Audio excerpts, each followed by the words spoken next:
নিজেকে ভেঙে চুরে কারো কাছে জমা করার আগে একটু সতর্ক থাকো প্রিয়।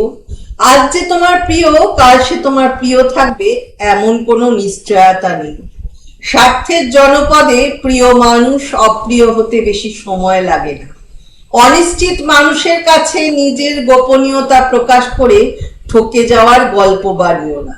যার কাছে আজ নিজের কষ্ট আর গোপনীয়তা উন্মুক্ত করছো, কাল হয়তো সে তোমার জীবনে অভিশাপ হয়ে যেতে পারে।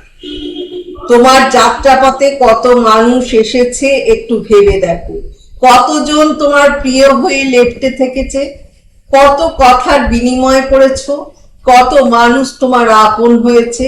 স্কুলের প্রিয় বন্ধুটা কলেজ লাইফে হারিয়ে গেছে, পিছনে কেবল নিজের গোপনীয়তা রেখে এসেছো অনিরাপদ মানুষের কাছে। নিজের নিজস্বতা জমানোর আগে ভেবে দেখো পিছনে কত মানুষ রেখে এসেছো, কত মানুষের সাথে সম্পর্ক পাতিয়েছো। তোমার কষ্টের কথা একদিন তোমাকে অবজ্ঞায় ফেলবে, একদিন তোমাকে তীব্র কষ্ট দেবে। তখন প্রতিজ্ঞা করবে জীবনে আর কাউকে নিজের কথা বলবো না। তারপর আবার সম্পর্ক বানিয়ে কথা জমিয়ে আহত হবে। ভালো থেকো, ভালোবাসায় থেকো।